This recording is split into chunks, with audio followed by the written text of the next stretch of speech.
It's been 20 years since 9/11. Today's college freshmen, they weren't even alive then.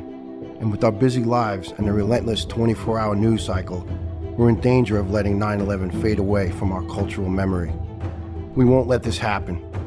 Iron Light Labs presents the 20 for 20 podcast, 20 heroic stories about 9/11 for the 20th anniversary. I'm Nils Jorgensen.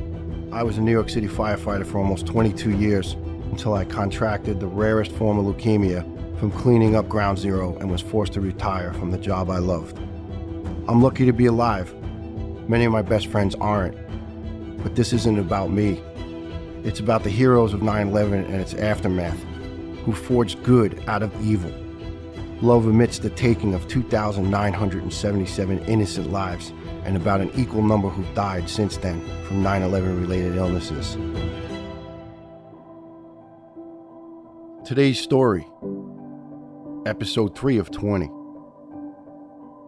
The smoke, the fear, the darkness that they all must have experienced in those final moments, how scary it must have been. You're listening to David Braca, the son of Al Braca, a bond broker who worked for Cantor Fitzgerald for 16 years and died in the World Trade Center. Cantor is a global company whose headquarters was in some of the top floors of the North Tower, between the 101st and 105th floors. On September 11th, the first plane hit the North Tower between the 93rd and 99th floors. Cantor had 658 employees who were at the office that day. The plane struck less than a dozen floors beneath them. Not a single employee would return home. Within this tragedy was a light shining in the darkness, and it was David's dad. Today, David brings us his extraordinary story. But first, a few words about our generous sponsor. We want to give a special shout out to the folks at Iron Light Labs who made this podcast possible. They're a nonprofit that empowers purpose-driven people to change the world, and they're committed to telling untold stories, like Larry Williams, who spent 42 years in prison. His story is featured in First Week Out, a short documentary made in partnership with the Atlas Network that follows Larry's pivotal first week of freedom. Every week, 10,000 Americans like Larry experience their first week out of prison. Within 3 years, at least 60% won't make it and will end up back in prison. Iron Light Labs is telling Larry's story to encourage viewers to join the thousands of people and organizations across the country who are helping individuals like Larry beat the odds. Check out the trailer and stay updated on the film's release at firstweekout.com. And now, let's get back to the story.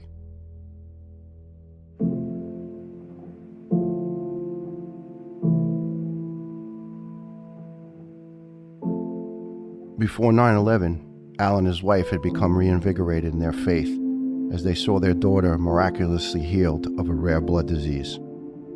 It changed their lives, and people noticed. At work, Al was given a nickname.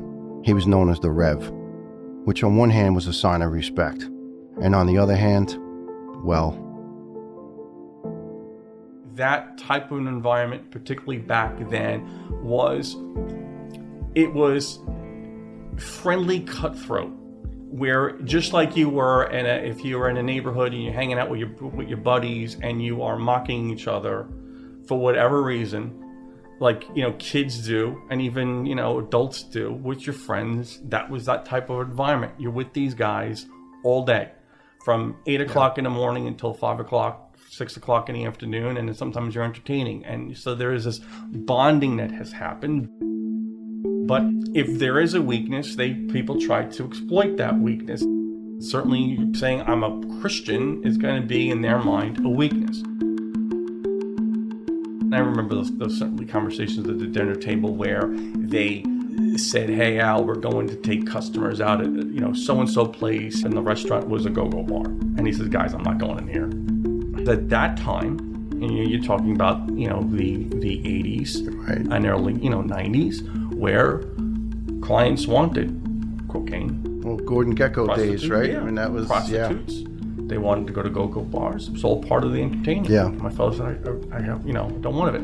Now, I'm not saying that I don't know of any stories. I know that they, go into, these go-go bars and stuff like that. But I do know that there was at times, just different things that clients wanted that my father would not participate in. And he stood and held his ground because of that.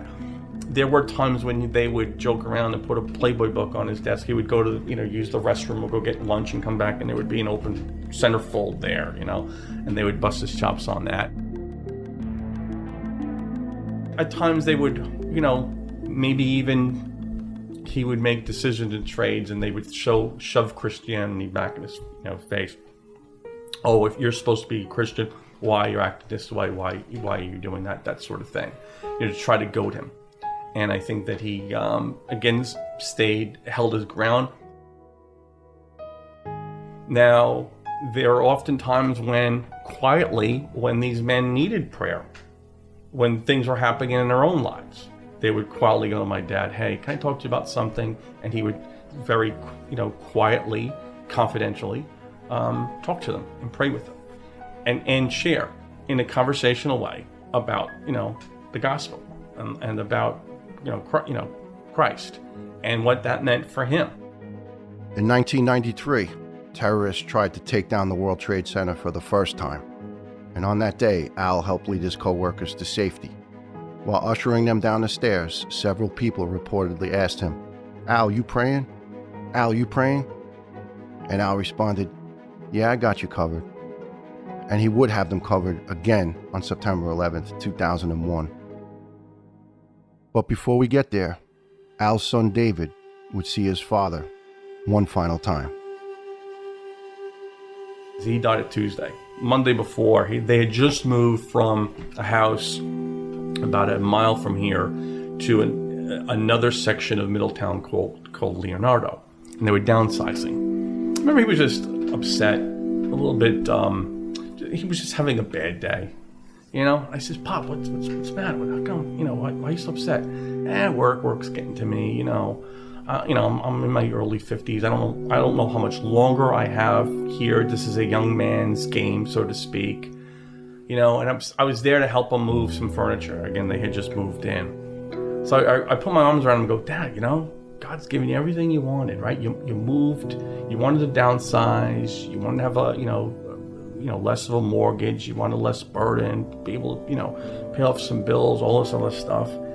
He says, you just, it's just hard. I'm just having a really, really, really bad day. So I kissed him goodbye. We moved some furniture. I kissed him goodbye as I would normally do on the cheek. That was it. Last time I saw him. The next morning, David was driving in New Jersey for work, listening to AM radio, and he heard about the first plane crash, which was into his dad's building. He called his dad. No answer. He called him several more times. No answer. Some people were able to talk to their loved ones before they died that day. Others tried but couldn't, possibly because of the high call volume and the damage to communication systems. And although David couldn't reach his father, Al tried to get a message out to his wife. There was a company called MCI. It's a long-distance phone company back then. Apparently, he was able to call out and get to an operator. And he left a message with the operator. And it was sometime later, I think it was a month or maybe even longer than that, where the MCI operator actually got a hold of my mother. She was the woman who took the call and at least get a message to us. And saying just, it's hot, the smoke, I can't get out. Just tell my parents, tell my wife, tell my children that I love them. I do know that other wives who were talking to their husbands who had also died, they were able to call through. They were able to get out and have a message to their wives saying that the floor is hot, there's a lot of smoke, they're on a desk, and they had said that Braca is there, and we're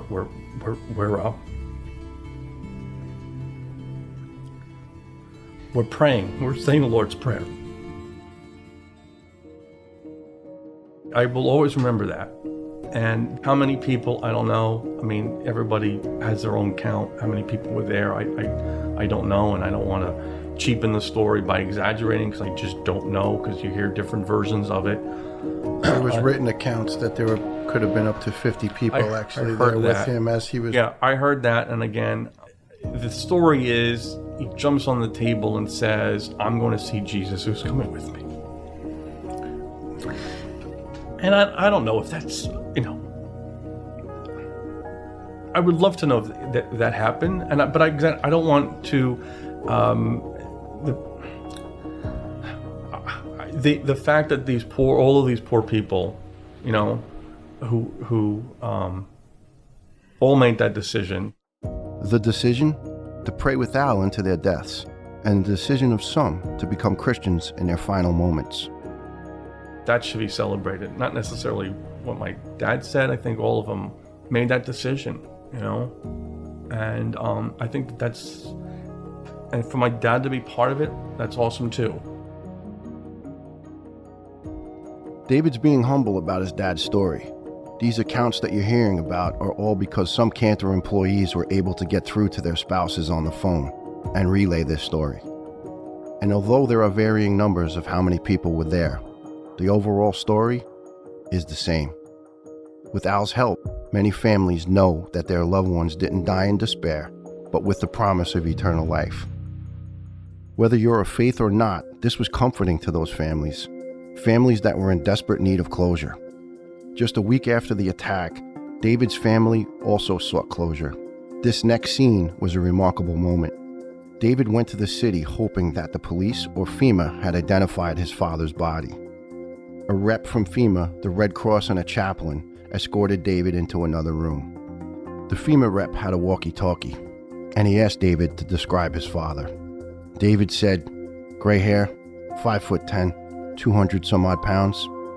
The FEMA rep left the room, and he came back and he asked, what was he wearing?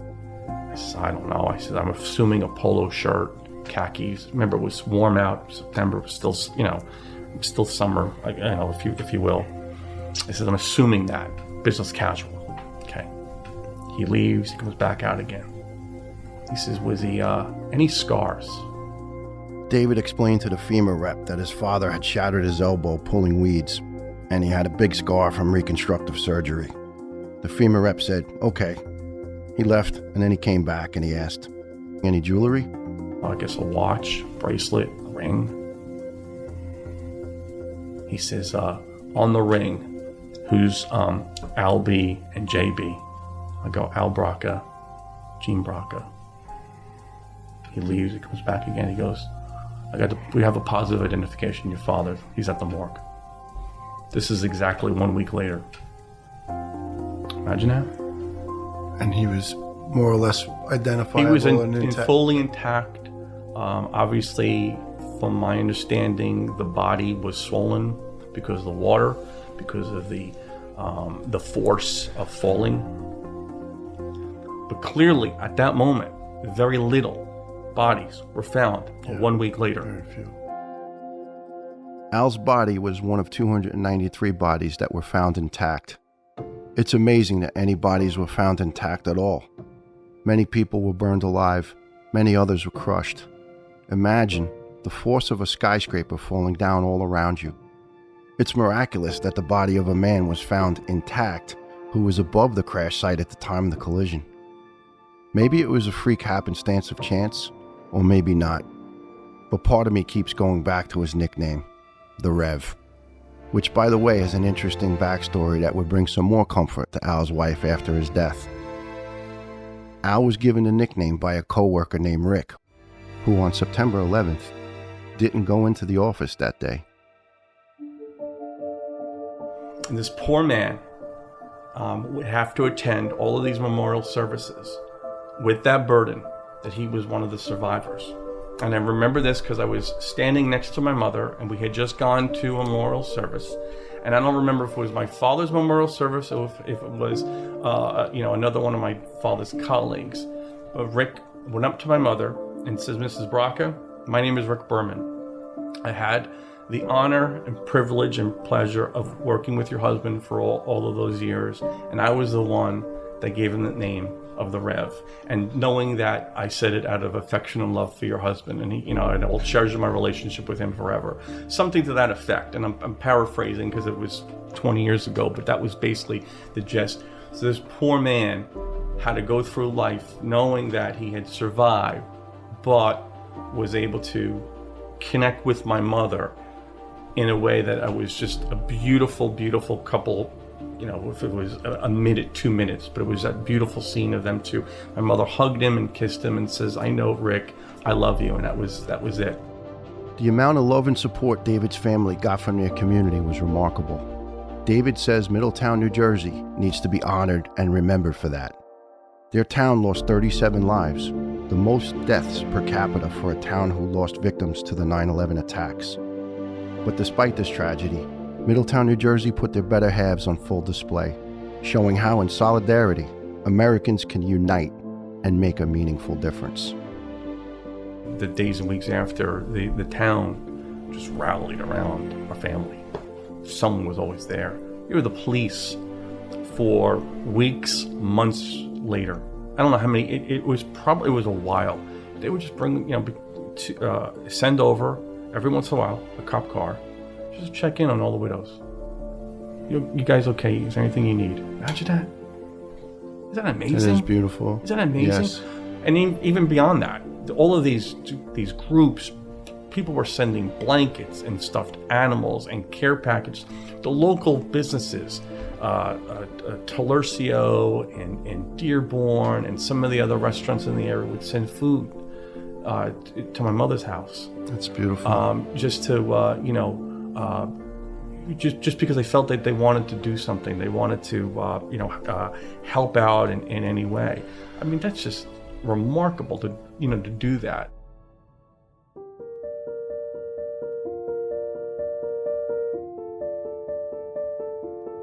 Hey, David, Cantor. Yeah.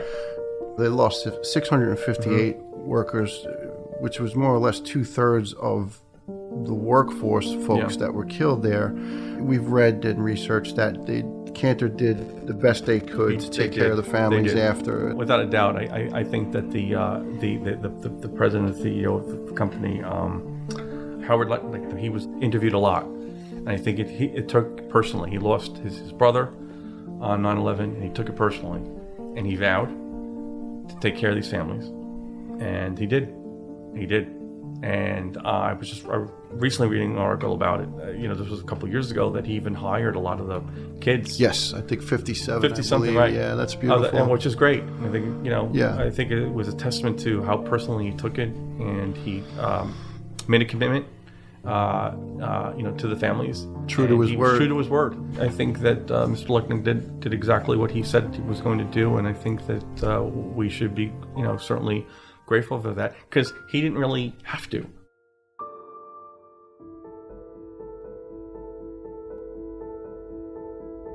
Cantor Fitzgerald provided health insurance to the fallen employees' families for 10 years and committed 25% of the firm's profits to them for 5 years, which ended up being over $180 million. They also created a nonprofit, the Cantor Fitzgerald Relief Fund, which has distributed $320 million to both these families and other victims of terrorism and natural disasters. But amidst all the support, families like David's are still feeling tremendous loss. It's a cliche. It sounds like a cliche, but know that it is heartfelt. It's deep in my bones. It's deep in my heart. Every day I think about my father. Every single day. A lot of people have stories to tell, and I think that's wonderful and stuff. So I just want to make, Al Baraca the man versus Al Baraca the myth. He was a flawed guy. Loved Jesus, but he was just a guy. And he made mistakes, lost his temper, said things he shouldn't have said. Said words he shouldn't have said, and that's okay. Just all sinners, and we're just trying to figure it out. And we have a roadmap. We know what that roadmap is. Whether we follow that roadmap every single day, that's something else. But that's okay. That's where grace comes in. That's where forgiveness comes in. And I think that in many ways he learned that. And the day before, he was upset The day before, he was upset. You know, he didn't have joy. He was upset. He feared. Didn't know. There was a lot of unknowns, right? Imagine that. And the next day, the very next day, according to everything I heard, he's on the desk saying, I'm going to see Jesus who's coming with me. Pretty cool. Pretty powerful.